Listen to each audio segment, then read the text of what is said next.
Menurut kami. Bismillahirrahmanirrahim. Assalamualaikum warahmatullahi wabarakatuh. Kami dari kelompok 2 ingin mempresentasikan hasil kerja kelompok kami.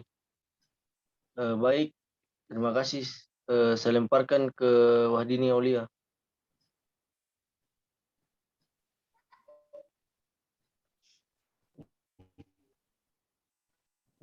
Baik, terima kasih. Saya akan membacakan materi dari kelompok kami. Next.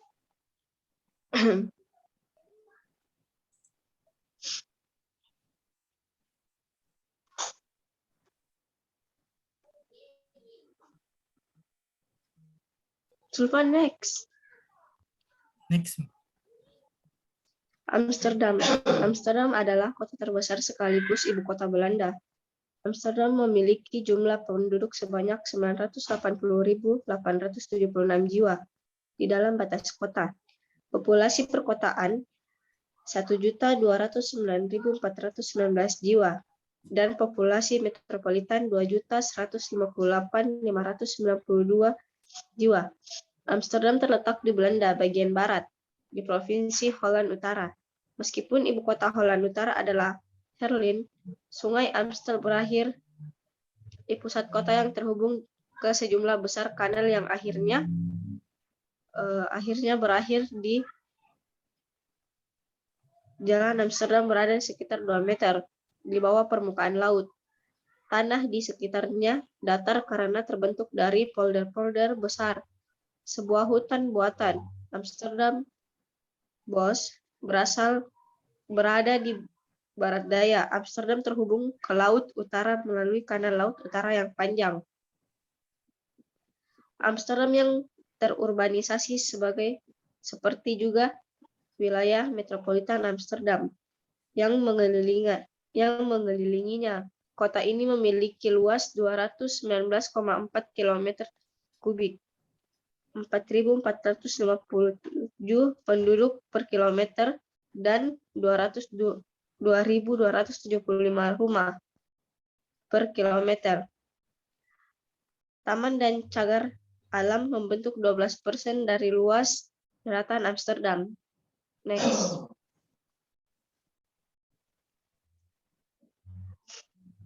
Berikut adalah peta berskala besar dari pusat kota Amsterdam, termasuk tempat wisata pada April 2017. Next. Selanjutnya, jaringan transportasi umum Amsterdam. Jaringan terdiri dari 4 jalur dan 1 tambahan pada tahun 2017. Total ada 52 stasiun. Jalur 50 Isoloterweg kurang Gain. Dan jalur 51 untuk Central Station Amstelveen dan Westwich. Jalur 52 atau jalur utara atau selatan Noord sampai Zuid NS. Next. Kemudian jalur 53 Central Station Gasperplas. Jalur 54 Central Station Gain. Next.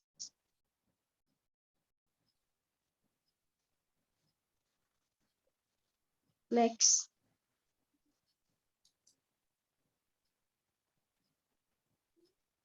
Jalur 53 Central Station Gasperplas, jalur 54 Central Station Gain. Selanjutnya akan dibacakan oleh Saudara Sulfan. Sistem operasional sarana transportasi umum. 1 bis. Bis di Belanda menghubungkan 2 kota lewat desa-desa kecil dan bis dengan rute dalam kota. Bis kota berjalan tiap 8-10 menit, sementara bis antar kota datang tiap 15-30 menit. Setelah jam 7 malam, semakin jarang ada bus. Yang biasanya datang per 10 menit jadi 4 kali per jam. Setelah jam 9, biasanya hanya 2 kali per jam, bisa terakhir berjalan jam 12.30 malam.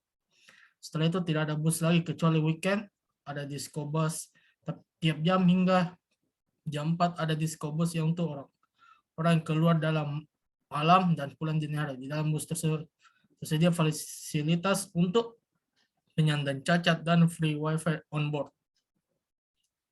2. Tram. Di Belanda, tram hanya ada di kota berikut: Amsterdam, The Hague, Rotterdam, dan Utrecht, dan daerah pinggiran kota tersebut.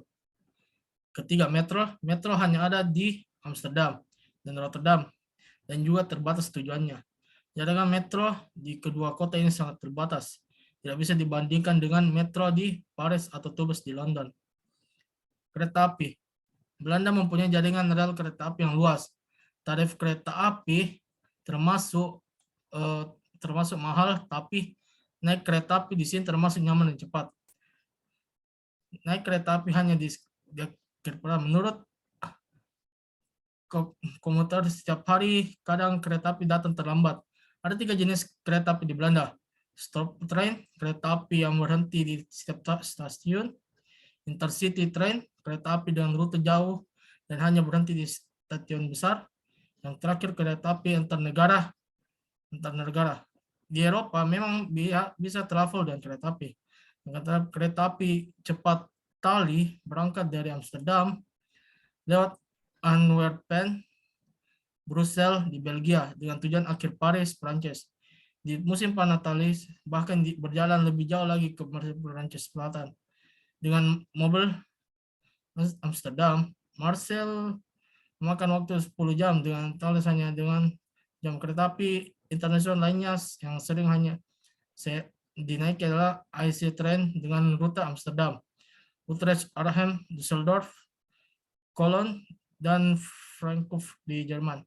Selain kedua kereta ini, masih banyak kereta internasional lainnya dengan tujuan Italia dan kereta api ke Polandia. Semua jenis kereta tersedia di Wi-Fi di dalam kereta api. Tujuan opsi Wi-Fi gratis di kereta api internasional menggunakan Wi-Fi berbayar. Kapal. Berhubung di Belanda banyak sekali kanal dan sungai, kapal atau perahu adalah salah satu mode transportasi umum. Veerboot atau ferry melayani jaringan point to point. Ada ferry yang menghubungkan tanah Belanda dengan Kepulauan Wadden di daerah utara, dan ada ferry besar yang melayani rute Hoek van Holland ke Inggris. Ada lagi jenis ferry yang menyeberangi sungai, namanya veerpont. Ferry jenis ini mengangkut pejalan kaki, orang naik sepeda, orang bermotor, mobil, dan truk. Foto di bawah ini veerpont namanya Lufvaart, melayani penyeberangan dari Westervoort ke Hussein. Saya sering naik veerpont ini, cepat dan menghemat waktu, murah pula. Untuk yang pernah ke Amsterdam mungkin pernah melihat veerpont ini. Lokasinya di belakang Central Station ke arah IJ Open Canal. Mau travel like lokal, sewa sepeda, naik ferry ini dan jelajahi daerah IJ, setelah itu balik lagi. Oke, saya akan memberikan untuk Kak Saudara Ahmad Ahyar.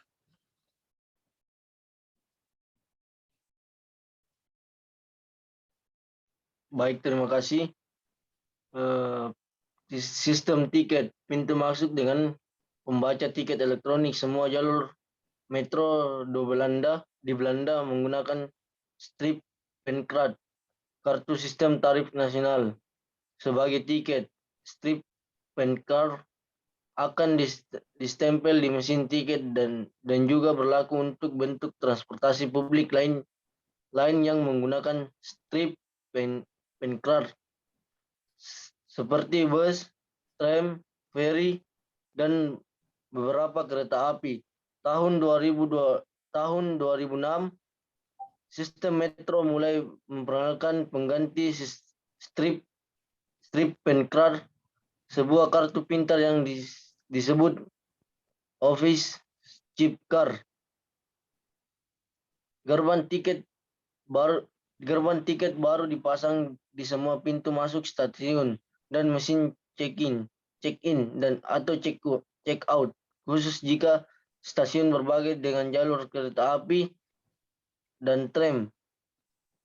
Office Office chip car menggantikan sistem strip pen car pada tahun pada 27 Agustus 2009 dan sekarang menjadi satu-satunya bentuk tiket yang berlaku dalam sistem metro.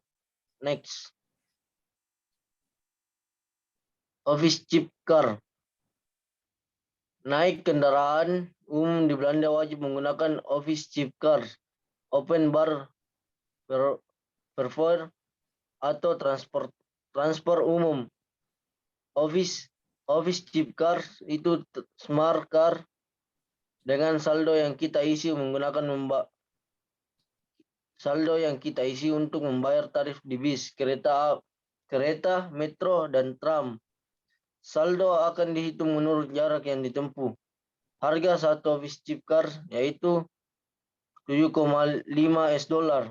Setelah itu, pengguna dapat mengisi saldo dari 5 $, 10 $, sampai 150 $. Cara memakai office chip car gampang. Di setiap stasiun bis dan tram ada scanner. Pengguna hanya perlu men-scan kartu untuk check-in dan check-out. Selagi check-out akan tertera saldo yang tersisa dan tarif yang dipakai. Minimum saldo untuk kereta api 20 $, untuk bis, tram, dan metro lebih dari 0 $. Yang terakhir, artinya setelah check out saldo akan minimal. Next.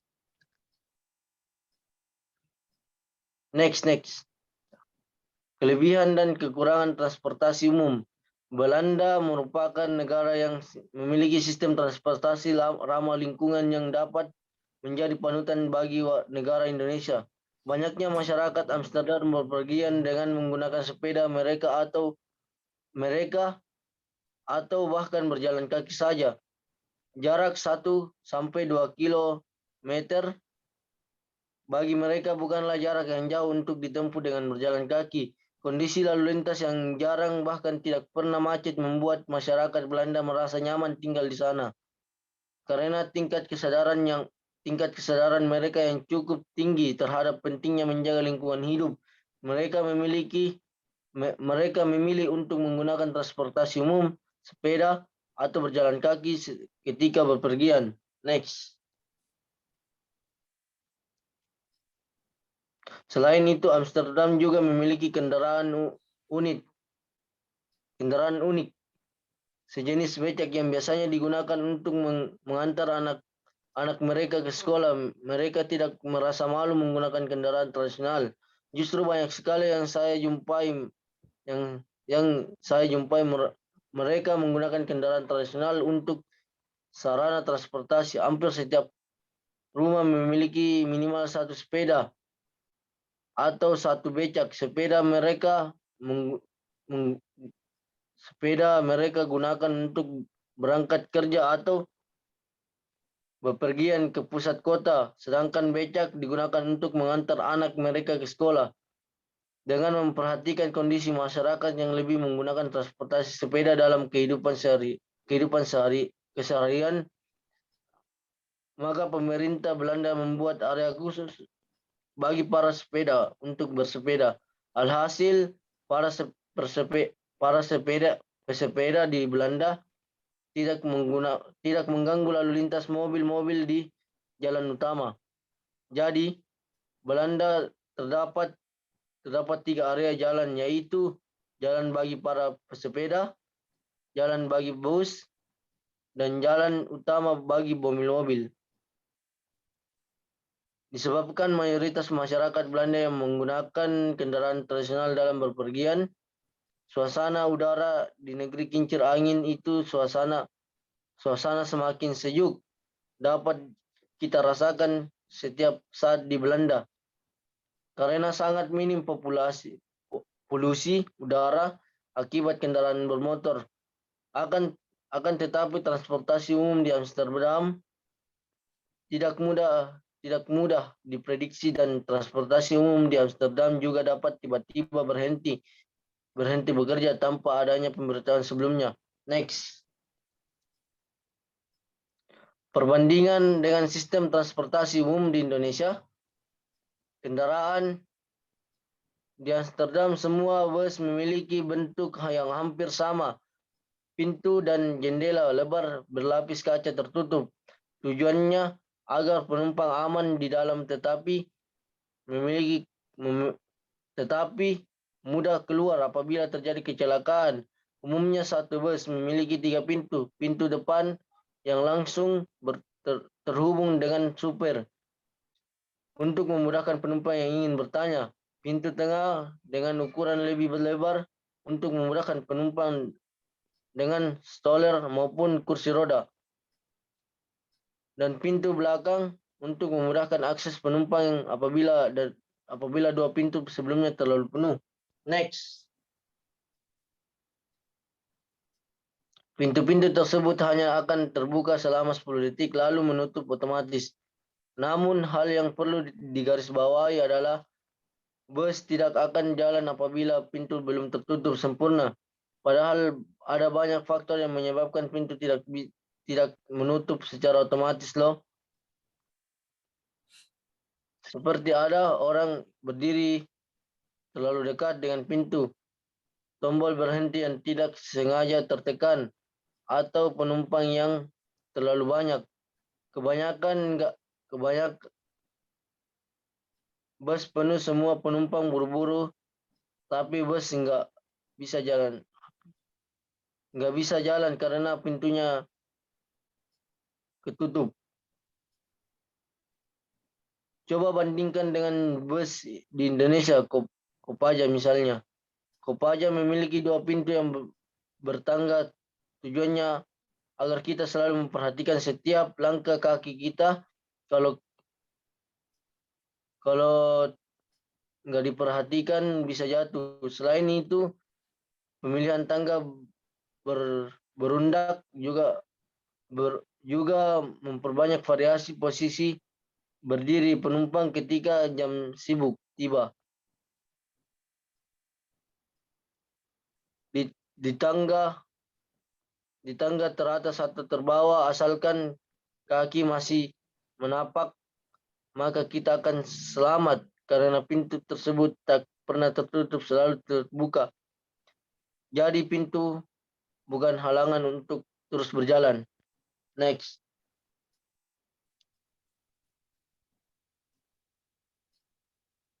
Baik, saya lempar ke Wahdini Audia.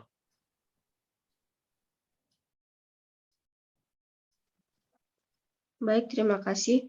Saya akan melanjutkan penjelasan dari Saudara Ahyar.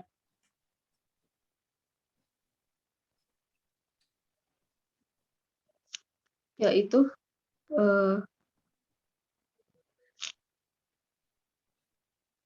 tempat berhenti.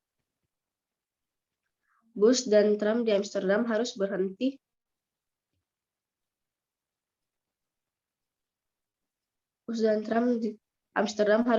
di halte, nggak bisa berhenti sembarangan. Padahal jika sudah masuk ke pinggir kota, jarak antara satu halte dengan yang lain bisa 2 km. Bayangkan kalau tempat yang kita tuju tepat berada di tengah kedua halte tersebut. Jalan 1 kilo lumayan. Sedangkan di Indonesia, bus berhenti sesuka kita, meskipun hanya beda 50 meter dari tempat berhenti. Sebelumnya, kalau kita minta berhenti, pasti bus akan berhenti. Nggak peduli belakang macet atau ada tanda dilarang berhenti. Next.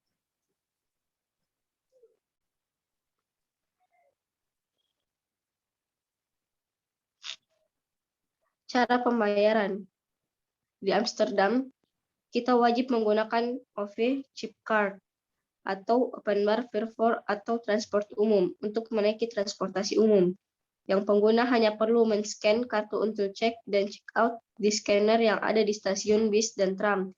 Selagi check out akan tertera saldo yang tersisa dan tarif yang dipakai.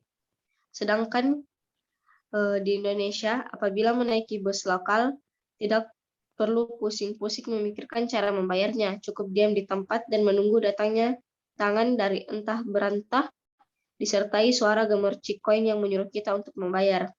Taruh uangnya, selesai sudah. As simple as that. Karena kalian pasti hafal siapa yang sudah bayar, siapa yang belum. Jadi tipu-tipu kalau lupa bayar paling disuruh turun duluan. Baik, itulah presentasi dari kelompok kami. Saya serahkan kembali kepada Saudara Ahyar. Baik, terima kasih. Mohon maaf bila kekurangan atau kelebihan. Wabillahi taufiq wal hidayah. Assalamualaikum warahmatullahi wabarakatuh. Sudah. Waalaikumsalam warahmatullahi wabarakatuh.